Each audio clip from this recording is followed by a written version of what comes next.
Salve, galera, beleza? Tudo bem com vocês? Bom, pessoal, esse vídeo é pra gente falar do Windows 11. Pessoal, todo mundo falando que ele ficou aí 70% mais rápido, mas será que é verdade? Será que ele ficou realmente 70% mais rápido? Bom, essa resposta eu vou passar para vocês de acordo com a minha experiência com os testes que eu venho fazendo aqui na minha máquina, beleza? Depois da vinheta.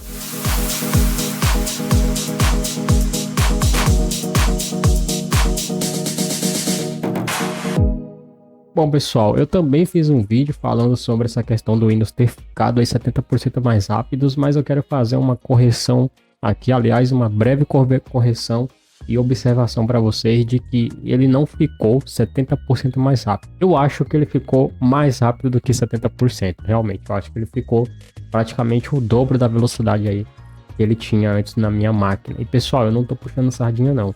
O Windows, no meu PC, é aquele tipo de máquina que o Windows pode dar problema a qualquer momento porque a Microsoft não cuida de otimizar o sistema para esse hardware aqui.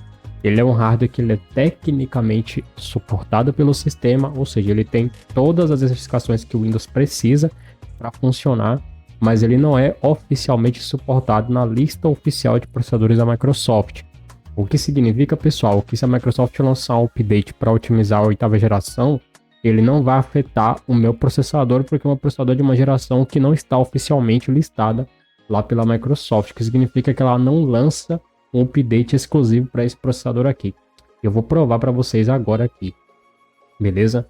Então, primeira coisa que a gente vai fazer aqui, ó, eu vou abrir o navegador, tá, pessoal? Aqui, ó, inscreva-se no nosso canal, pessoal, ajuda a gente aí, tá bom? E vamos lá, deixa eu pesquisar aqui, lista de CPUs. Eu acho que a gente vai achar uma lista aqui, mas não é para consumidor, tá? É lista de CPUs suportadas pelo Windows 11. Vamos ver se a gente consegue achar essa lista aqui. Ó, lista de CPUs processadores Intel compatíveis, né? Vamos ver aqui.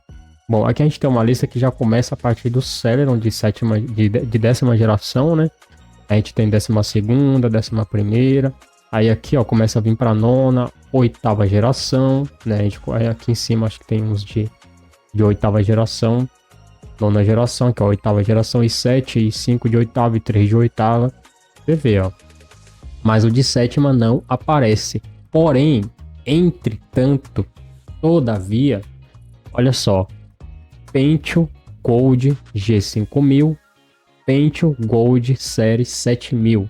Esse Pentium Gold aqui, pessoal, ele é da série de sétima geração, entendeu?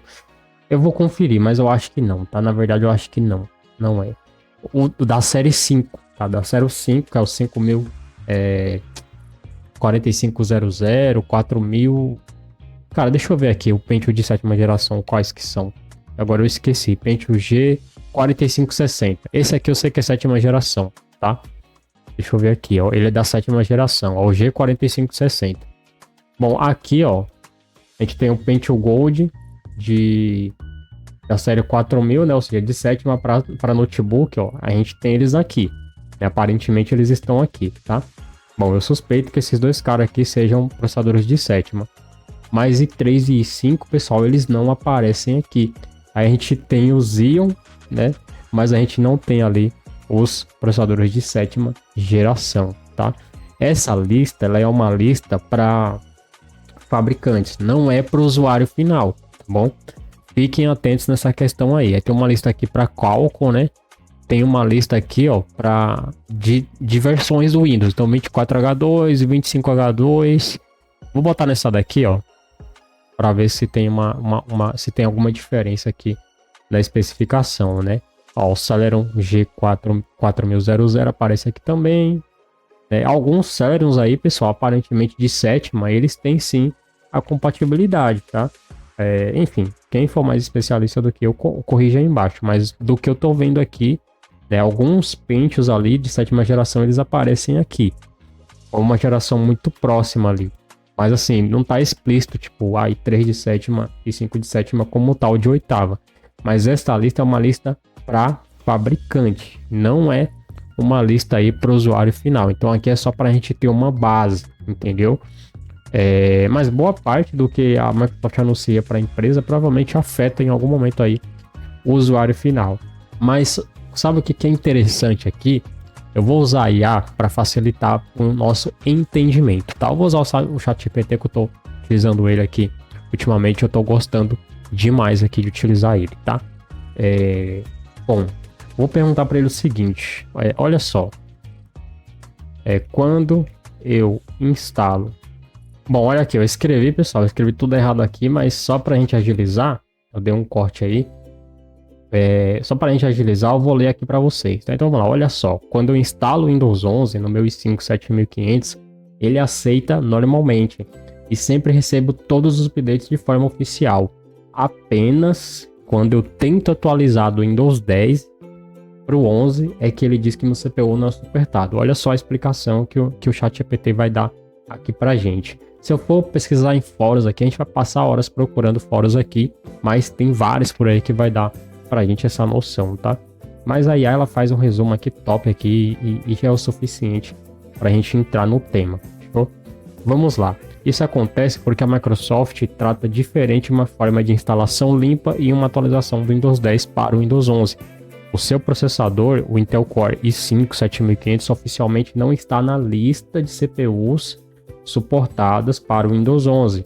Durante a atualização pelo Windows Update, o assistente de instalação, a Microsoft faz uma verificação mais rígida da compatibilidade e costuma bloquear a atualização em CPUs não suportadas.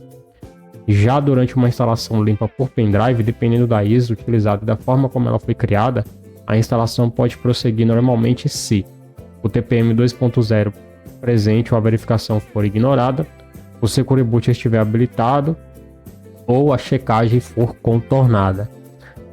A mídia de instalação não estiver aplicando o mesmo bloqueio da atualização. No meu caso, o que está acontecendo é que isso aqui é compatível, isso aqui é compatível e isso aqui é o que a Microsoft faz, entendeu? Ela não está bloqueando a instalação na mídia offline. Então, se você baixar, se você tiver, pode testar aí, cara, pode testar. Você vai criar o pendrive usando a ferramenta da própria Microsoft, sem burlar requisito, sem usar Ventoy, sem usar Ruffles, sem usar nada. Você só vai pegar isso, extrair dentro do pendrive e pronto.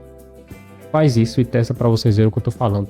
Ele vai instalar normalmente, porque a Microsoft, a forma de verificação muda completamente do modo online para o offline. O que é modo online? Quando tu está instalando o Windows, até você passar daquela tela de instalação, onde você formata os discos, o Windows ele não faz essa verificação online. Por isso que o processador passa tranquilamente, sem precisar fazer bypass, entendeu? Ou seja, para você bloquear a instalação do Windows em um hardware que não tem as especificações do TPM e do Secure Boot, você precisaria realmente ter um PC muito antigo. Aí ele vai bloquear a instalação na hora, porque tu não tem o TPM e tu não tem o Secure Boot. Entendeu? Agora, se o processador não tiver alguma instrução que é exigida a partir da 8ª geração, aí ele não vai passar. Mesmo que tu tenha o TPM, mesmo que tu tenha o Secure Boot. Se o processador não tiver os requisitos que o processador de 8ª geração tem, acabou, meu amigo. Simplesmente ele vai bloquear mesmo sendo offline, porque daí ele vai conseguir detectar isso no perfil offline, um arquivo que tem um script que faz essa verificação offline. Então, quando ele faz o teste offline, ele faz a comparação das especificações e não da lista oficial da Microsoft. Agora, quando tu manda ele fazer o update online, o Windows Update vai buscar lá no servidor da Microsoft essa lista, essas informações de qual processador é compatível. Como o meu não é compatível oficialmente falando, né, dentro lá do servidor da Microsoft, ele acaba não permitindo que eu faça a atualização.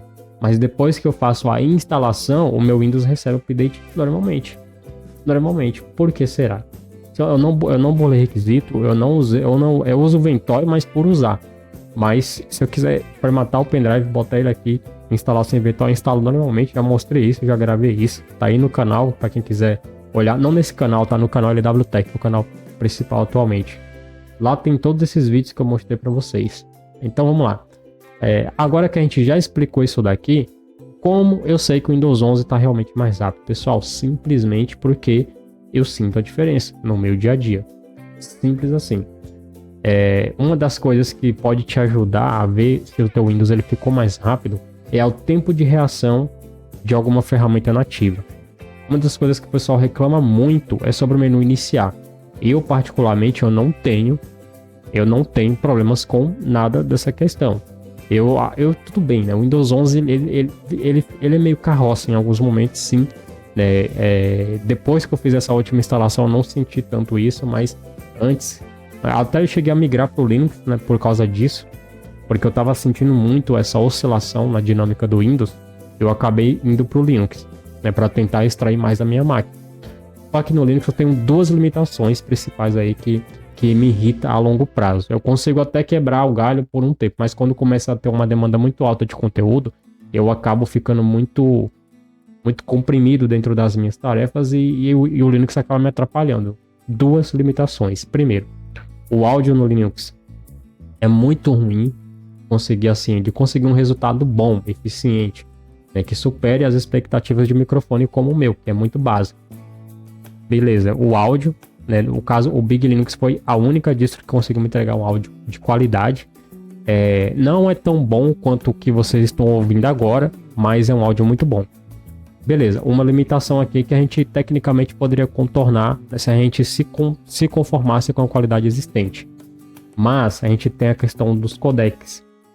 Tanto no Big como em qualquer outra distro que utiliza, pessoal, o hardware QSV da Intel, que é o acelerador de vídeo Intel para drives integrados e placas de vídeo da Intel, que é o QSV, ou conhecido como Kick-Sync Video, ele não reconhece. A partir da versão 25 e 24 do Kdenlive, algumas versões a partir do 24 ali já não reconhece mais da forma como reconhecia antes, ele não recarrega mais. A única distro que eu consegui usar isso no Kdenlive recente foi o Linux Mint. Por quê? Eu baixei a versão 23 e por cima da versão 23 eu instalei a versão AppImage. Eu integrei com o sistema. Aliás, o Mint dá problema quando você integra, mas você consegue executar ali, tipo, sem precisar integrar, entendeu? Então eu executei o AppImage por cima da versão 23 do sistema e aí ele integrou as bibliotecas ali do sistema e ele consegue estar utilizando o QSV mesmo na versão recente. Só que o Linux Mint é muito ruim para o áudio, muito ruim. O EAS Effect não conseguiu tirar ruídos do meu microfone, interferência de ruído rosa, que é aquele barulho. Sabe quando você desconecta o plug de áudio da TV? Né? Você desconecta você deixa conectado na TV e desconecta do aparelho, ele fica aquele barulho, né? Como se tivesse dado um problema na saída. Sabe aquele som quando você dá um problema, mau contato no cabo, ele faz aquela zoada? Então, é exatamente isso que acontece, entendeu? E aí, pessoal, filtros de ruído comum, como o RN Noise do OBS, o SpeedX, nenhum desses aí resolve. No Linux, o único que resolveu isso foi o Deep Filter do Big Linux, né? E ainda assim você sente ali uma certa queda na qualidade do áudio, principalmente quando o PC fica mais lento, ele acaba cortando um pouco o áudio, cortando um pouco o áudio. Então, assim, é excelente para poder pegar o Kdenlive, minimizar, desminimizar. Tava me atrapalhando um pouquinho, tá? E aí eu falei, poxa, eu vou botar só a notificação lá em cima, porque daí quando eu quiser ver a hora ou puxar algum controle ali, é só bater o mouse aqui, ó, e pronto, eu já tenho acesso aqui tudo certinho, tá vendo? Então é basicamente isso daí, cara. E com a questão da renderização, cara, o Big ele não é ruim para renderizar, ele não é lento, tá? Mas aí quando tu vai renderizar um vídeo com correção de cor ativo, aí, meu amigo, aí fica difícil, tá bom? Aí fica realmente bem difícil. Eu tenho, tá vendo esses videozinhos que eu tentei fazer aqui, ó, tá vendo? Isso aqui foi que eu tava iniciando a gravação, errei na fala e cortei. Eu vou jogar. Isso não é perfeito o suficiente para entregar a qualidade mais exigente, né? Isso depende muito da pessoa. Cara, eu abriria a mão dessa qualidade se o Kdenlive reconhecesse o QSV, porque eu estaria abrindo a mão de um recurso para ganhar outro, entendeu? Só que para eu usar, eu tenho que abrir mão dos dois. Então eu vou ter um áudio que é bom, mas não é perfeito. E eu vou ter um desempenho para renderização de vídeo que é ok, mas atrapalha muito na agenda, entendeu? Atrapalha muito na entrega dos conteúdos. Porque tem vídeo que eu edito e ele leva tipo 15 minutos para fazer, mas tem vídeo que eu edito e ele vai levar quase 2 horas para fazer. Então hoje para mim é um tempo inviável de se esperar. Se eu conseguisse todos os dias editar de noite, deixar renderizando à noite, para depois que terminar de renderizar e desligar automaticamente, tudo bem. O problema é que nem sempre eu consigo editar à noite. Às vezes eu tenho que editar pela manhã, à tarde, depende muito, entendeu? Bom, dito isso, pessoal, o Windows de fato tá ou não 70% mais rápido? Sim, pessoal, ele tá, eu acho que ele tá o dobro de velocidade que antes ele tinha no meu hardware. Mesmo sendo um hardware que é oficialmente não otimizado pela Microsoft, mas suportado pelo sistema, ele tá muito rápido. Eu tô gravando com o OBS, eu fiz alguns testes aqui, eu lancei um vídeo hoje nesse canal mesmo, mostrando aí o tempo de reação do sistema, apertando o teclado, apertando o botão do teclado, então eu apertava e contava, tipo 1, 2, 3, para ver quanto tempo ele demoraria para abrir, fechar e abrir de novo o menu iniciar. Então se eu digitar 1, 2, 3, tá vendo só? Para você ver, né, como ele foi rápido, ele respondeu muito rápido. 1, 2, 3, ó, tá vendo? 1, 2, 3, tá vendo? Ele abre, fecha e abre de novo. Então são 3 vezes que você clica. Se for no mouse é a mesma coisa. Eu vou apertar no mouse aqui e vou tentar mostrar para vocês, ó. 1, 2, 3. 1, 2, 3. Tá vendo? Às vezes nem dá, às vezes ele nem chega a abrir, às vezes ele vem na metade e como eu cliquei muito rápido, ele fecha e abre. Para você ver, ele tá realmente respondendo bem rápido, bem rápido. Vou abrir o gerenciador de tarefas para vocês terem noção do que eu tô falando, porque o gerenciador de tarefas, ultimamente ele tem refletido bastante esse burst que o sistema tem dado no processador, entendeu? Deixa eu colocar ele para cá. Eu quero que vocês prestem atenção aqui, ó. Vou clicar 1, 2, 3. Olha lá, ele deu um boost, foi para 50% de uso, ó. 1, 2, 3. Olha lá, deu até um pico de 60% de uso ali, fazendo com que o menu respondesse muito mais rápido, né? No teclado é melhor ainda, ó. 1, 2, 3. 1, 2, 3, ó. Então assim, quanto mais lento for sua máquina, mais você vai sentir essa diferença, entendeu? Então eu senti, no início eu não sentia uma diferença tão grande, porque ele não estava oficialmente ativo. Eu tinha ativado ele fazendo aqueles comandos de terminal. Nessa instalação que eu fiz, eu não usei isso, eu deixei ele ativar sozinho. E aparentemente está ativado, porque eu senti que o Windows está muito mais rápido. Pode ser uma impressão minha? Pode ser um efeito placebo? Pode. Mas já tem dias que eu venho percebendo isso e só agora eu resolvi fazer esse vídeo para vocês, cara. Então eu sinto que ele realmente ficou mais rápido sim, tá bom? É claro que depende do seu disco, depende dos arquivos que você carrega no teu SSD. Se você usa muito HD, eu por exemplo utilizo muito aqui, ó, o pendrive mesmo que é conectado o tempo todo, mesmo quando eu não estou usando, né? Então tudo isso impacta direto na leitura dos arquivos, né? Então se fechar, aí você fica abrindo o tempo todo e fechando o gerenciador de arquivos, ele vai sim demonstrar em algum momento alguma lentidão, cara. Isso aí não tem que fazer, limitação tecnológica, não é problema do sistema. Você precisa realmente ter um PC muito bom para conseguir, tipo assim, rodar 100% liso. E eu, convenhamos, cara, eu vi o Windows 11 rodar numa máquina que tem um processador que era 4/12 ou era 6/12. Era um Ryzen 5600, eu não lembro se era o G ou se era o GT, mas cara, é quase como se fosse outra versão do Windows.